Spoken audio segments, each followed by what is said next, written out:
How much polycule is too much polycule? So first, let's cover, for those of you that don't know this, what polycule means. Polycule is a portmanteau. It's a word that's made out of two words of polyamory, and molecule. Now imagine a molecule. Go back to your 7th grade science class, and you see all the little pieces of the molecule, different atoms all connected together, right? And they make cool little shapes. The idea of the term polycule is basically that's your group of poly people. So that's you, your partners, partners, which it's also called a metamor, and how you intersect and interact. Fun project to do with your polycule, if you have one, is to actually draw out your polycule.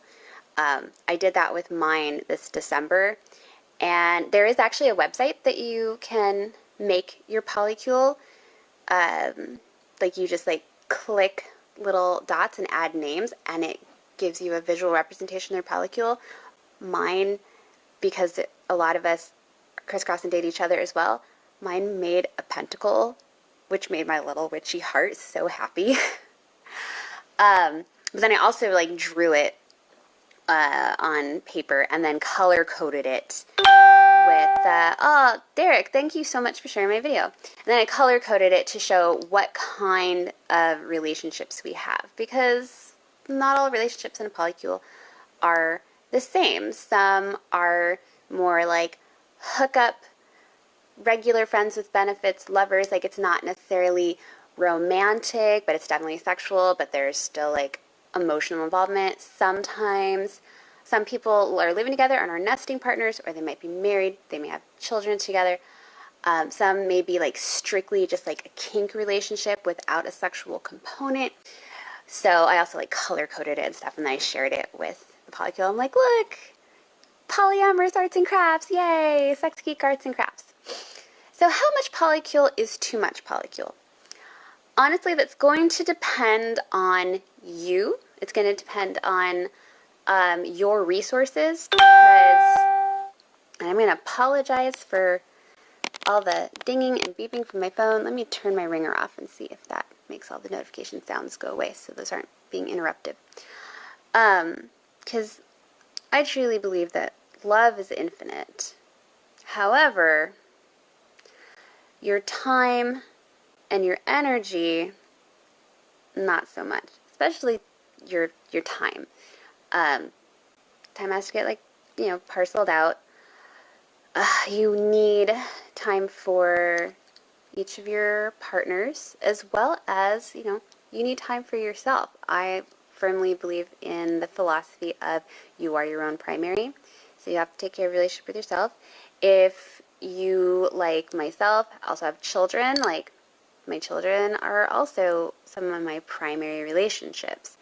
It's familial love, it's maternal love, but it's very, very important. And then you have work and everything else.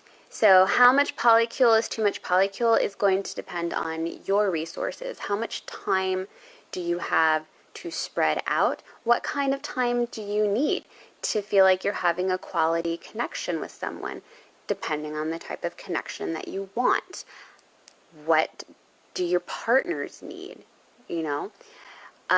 If you have, say, 2 partners that are very much quality time is their love language, they need a good several hours with you to feel fulfilled, maybe fulfilled, that was said weird, maybe once or twice a week. But then maybe you have a few other partners that are totally I'm super busy and I just want to catch a movie with you and bang once a month and I'm good, So there's that. I've seen this question posed in poly groups, Facebook chat groups a lot, and a commonly thrown out number for how many serious relationships can you balance. A commonly thrown out number is 3. Obviously it's completely arbitrary, but that seems to be a pretty common number for most people as far as their limit of how much they can put themselves out there.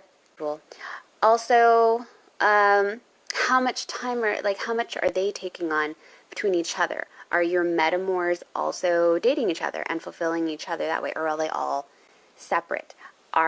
Do they have other partners, whether it's within your polycule or without, that they're also getting taken care of? So, is there such a thing as too much polycule? Kind of. We have the term polysaturated, which is like when you hit that point of just like, whew. When you get to the point where you're feeling like you no longer have time for yourself, or you're starting to notice that you have a regular nagging feeling of guilt or discomfort because you feel like you're constantly neglecting someone. I'm not going to say that means that you have too much polycule, but you might be polysaturated, and you might need to take a step back and kind of look over your priorities. And that doesn't necessarily mean you have to give someone up, but you may need to take a closer look at how you are running things.